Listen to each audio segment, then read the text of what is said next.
Good evening. Ira Epstein, and here we are with your Spider ETF stock market wrap-up. And this wrap-up is for an update today in the markets. A nice update, by the way. And it is Tuesday, the 27th of June, 2023. So what happened to get the markets going like this? It started off with durable goods orders. They spiked big time.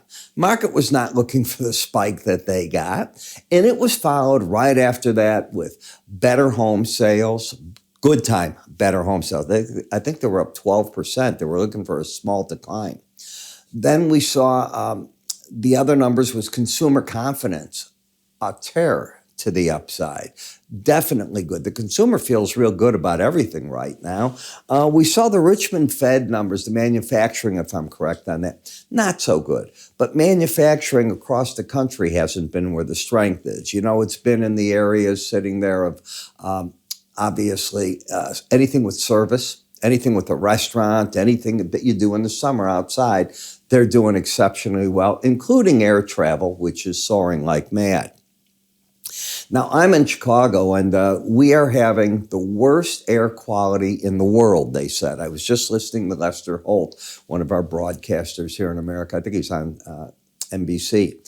And we are number one, the worst air in the world. This is not because Chicago's dirty. We are getting, the way the wind shears are working right now, that Canadian air where all those forest fires are going, it's over the city. We have been gray all day. We have not had sunshine. It's been much cooler than it normally would be. They have had warnings out to keep pets indoors, to keep yourself indoors. Don't let the kids out. Just stay indoors today and let this blow away and let somebody else get the problem, I guess is what they're saying. So it has been fascinating. But as I'm sitting here and I'm working with some new charting software that we have, and it was an all-day affair working with this as we're getting ready to convert over to it. To make a long story short, the stock market was strong. And it never backed off. It was strong from the get-go. The report started coming out at 7:30. By 9 o'clock, I don't think the market's ever looked back. Now, I know in the market right now, in the evening, we're pulling down at about 6 o'clock at night, getting a small correction in some of the stock indices, but everything's still strong. Now, I want you to remember, I did a special report for you, and it's not on Apple. I do these in groups often. And I did this one on Lucid. And I'm obviously on the car, talking about how important it is, what's going on for Lucid. They've taken in money now from Aston Martin. They just got another $3 billion, mostly subscribed by Saudi Arabia. Where are they going? We saw bad news in Lordstown today, closed down their truck factory for the moment. They're up for sale. They've declared bankruptcy, protection bankruptcy. They're suing Foxconn in the same time. We saw Walmart, just because it's up here. Walmart got killed in their sales. Their stock, one of the biggest declines I recall. I think it was down almost 10%. So it's really taking a big beating. But if you want to see this, because I like to do these reports and give you ideas on them on different ways, all you need to do is go to iraepstein.com. Under Research, you will see Stock Special Report. You can click up here at any point. You'll see an icon, and that'll take you there as well. All right. So let's go and finish up, because I like to do these triple headers, and I had been doing Rivian, now I'm doing Fisker, and I've done Lucid in the special report, and then I'll move on to something else. But as you can see, Fisker, today it made a lower low, came up close 20 cents higher. The market now, not in the best of shape, I would say. It could still be going back down here into the 4.25 area. There's nothing that I see yet bullish, just a market that gave you a bounce on it. As we take a look at the pattern, you have lower highs, lower lows. Now, for those of you that are just watching me for the first time, this brown line is an indicator I created. Years ago, I wanted to teach my son, who was about 13 at that time. He's substantially older today. I'm talking much older. And I said, I can take you anywhere because I'm a chartist. You can sit down with somebody and show them a trend. He said, how? I showed it to him, and he goes, oh. Then I taught him how to draw the lines by hand. And that's what I do in my charting course, by the way. But lower highs, lower lows. There's 5 different rules that I use. Are you making the lower low, a higher high, an inside day, an outside day, down, an outside day up? And that determines where this is drawn. And what it tells me is that we so often hear, be it CNBC, Fox, Bloomberg, you'll be listening and they say, oh yeah, the market's got a pattern of lower highs, lower lows, like they know what they're talking about. The problem is on all these charts, you look at it this way, and if you and I step back, and let's see if I can get this to do that, I want to. Here's that chart without the swing line. Tell me where the higher highs, lower lows, and all that is. The moment I come to mine, it's easy. And that's what I like to do. It tells me now that if this market gets over 609, you've broken that pattern. Barring that, the bears are in control of the market. The market is, under the 18-day average of closes in red. The 100-day average here is in green, and the 200-day average. Everything is lined up in a classic bear pattern where the shortest term moving average is under the medium, medium under the longer term. You've been running and have been running the lower Bollinger Band. Running it is very different than closing under it. 95% of the time, the market will trade within the black dashed lines. Got it? That's how it works in the algorithm. When you latch onto it for more than 3 days, I call that the gorilla glue trade. And what it means is the market has gotten itself very weak and it's staying weak. It will spin to the right-hand side of that market over time. When it does this, and if it latches on long enough, you're going to get the blue and the red lines. And what will happen is they will start going sideways under 20 and they lock into being embedded. If they embed like they did back here, it often leads to even lower prices. If they come down and they embed and they lose it like they did, see that red? You start to get a pop in the market. Right here, you get your pops. So momentum, in my analysis, leads price. And as long as it leads price, learn to work with it. Now, when we take a look at the next chart, which is Schwab, we had come down, if you'll recall, 2 days ago, I told you I think the pros are going to start covering their shorts. And why would I say that? Because you hit the Bollinger Band. And when you get to a Bollinger Band, one of the things that often happens in a marketplace is as you come down to it, the traders will cover their shorts. You're not embedded. You're oversold. As you get there, logical spot to come out, take money off the table. Are we trending any longer? We are not. Have we been trending? I don't think so for a long time. This market started going sideways over here, and it's been staying that for a little bit. When we take UGA and we look at what this market is doing, it has been coming down. The momentum, as you can see, has gotten to the point with the 2791 reading oversold. I view any reading in slow stochastics under 30 is oversold. By the way, if you like the suite that I do, we offer this for TradingView besides our own trading software. So something you might want to consider on our website. All you have to do is go onto the resource area. I believe it's there. And it says client resources. Take a look and you'll see the TradingView. And that's where you sign up on our website. And then we activate it for you. But higher highs and what about lower low? Yeah. Back and forth here. The market's trying to be a bit bearish right now. If today's high is taken out, then I'd be concerned. I think I have been adamant for a week telling you don't get caught in buying right now for the July 4th holiday. This was your up move. You're now not there. That's not what this is about.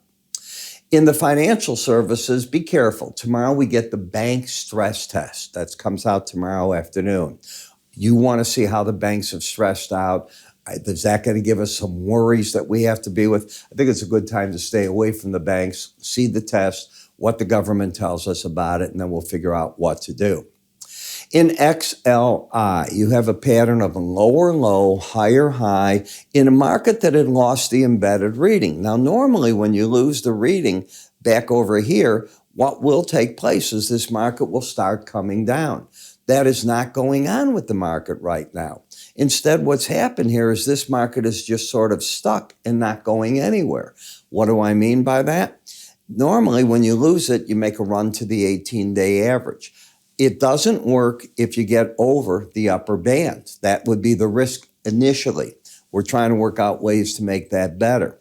But right now, that is still it. So is this a fake, head fake? Or is this a market that's not going to hit that and it's going to take off in the upside? I can't answer it right now. In NVIDIA, we have lower highs, lower lows. This is what it should have done. When you lost the embedded reading, you normally go down to the 18-day average. Now, if you had seen this morning's subscriber video, and by the way, if you're looking at me on YouTube, look at that blue button on the bottom right. You will see there that if you click that, you're not going to be committing to anything. That is how you get into my morning subscriber videos. And when the market was coming down there, that's about what I thought it would be worth. Why? It's a $30 drop, roughly, from the peak of the market to where that fell back to. You know you're going to get the Johnny-come-latelys that want to buy it. My work is saying don't. When you lose the embedded reading, it says, hey, it's going to have to regroup and do some more work, and I'll stay with what my work says. In stocks, this has gotten stronger than NVIDIA. It's back in an uptrend. So what did I say? This lost its uptrend way before NVIDIA did, and now it's getting its uptrend way before NVIDIA is, so maybe this wants to run. If it can, look for the upper Bollinger Band. If it can't, it's a failure if today's low is taken out. This is called an outside day up. If you take out the low of an outside day up, normally within 2 trading sessions, what happens is it's a trap for the bulls, and you come back and off and you go to the closest moving average of the lower Bollinger Band. Next, we've got the home builders. Well, this is where I would be telling you, if you were next to me, you get one of these elbows in the side, and I'd be saying, why are you hanging around there? The high today was 79.74. It's embedded. First time we've been up there since the embedded reading in a long time. Grab some money, whether it's within a dime, whatever it is, you take something off the table. That would have been what I said, and you leave the rest of your position with whatever you deem your appropriate stop. I know how I'd work it.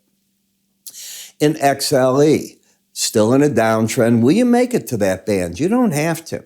Frankly, if this market now gets over 80.65, you're out of the downtrend completely. Tonight in my market letter, I'm writing how much oil, for example, India has bought from Russia. You know, a year ago or so, India bought about 2% of its needs from Russia. 46% in May of their oil needs they bought from Russia. Why not? They're getting it at a $26 discount roughly from what Brent sells for. It's unfortunately not the best grade of oil, and not all their refineries are equipped to handle it in a good way. So it does present problems, but they're willing to work with it. Do I think they'll convert their refineries to work more with it? I don't. Because you can't count on Russia as a good supplier or bad supplier. But do remember this. When they dropped 44% of their other oil coming from wherever it came from, they're cutting off supply chains. You cut them off too much when you need them because something happens with Russia. What are you going to do? That becomes an issue, and I'd be very cautious about that. In GLD, are you going to embed where you get the blue and the red going sideways for at least 3 days under 20? That would be even more bearish. I know I have been consistent here telling you not to be bullish on the gold market because of the headwinds of higher interest rates and a relatively strong dollar. So far, it's kept you in good stead, as I like to say. Silver, once you got down to the combination of the major support, a Bollinger Band, and a 200-day average that you hadn't hit, you have to go back months, I think into February. For me, if I were short, that would be saying, I'm back to a support zone, and let's see what happens. The pattern is still a higher high and lower and low. I'm not in love with that chart. And in the copper market, everybody and their mother is hoping that in copper, China will do something. Now, I can't tell you who's doing something. I write tonight about Peru taking the army and putting them on the road so that the big miners can get copper out without getting the locals hampering the roads, arguing, wanting money, wanting blah, blah, blah, whatever from the miners. So there's issues going on. The trend is down. Very frankly, if you take out today's low and close underneath 37.94, this chart gets bearish one more time. So doesn't take very much, 15, 20 cents, and I'd be not in the friendly camp. In BND, well, the market is still stuck. How often are you seeing it hit this 18-day average? Just doesn't want to get away from it. You don't have a trend that you could trade as far as I'm concerned.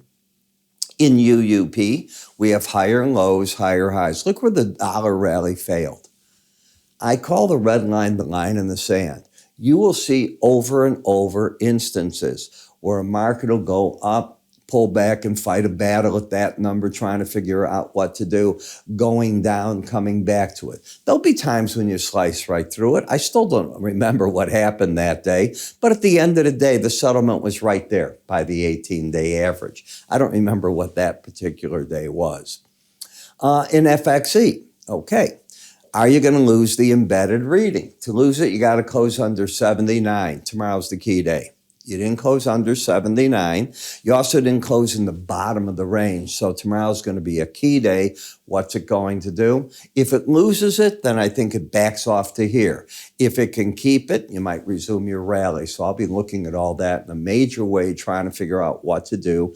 And I hope that you want to take advantage, as you heard me say, of what we've got going on in our special stock report. It's lucid. Just move your cursor up here, give it a click, go to iraepstein.com under the word research, and you'll see it there. I'm Ira. Have a great day.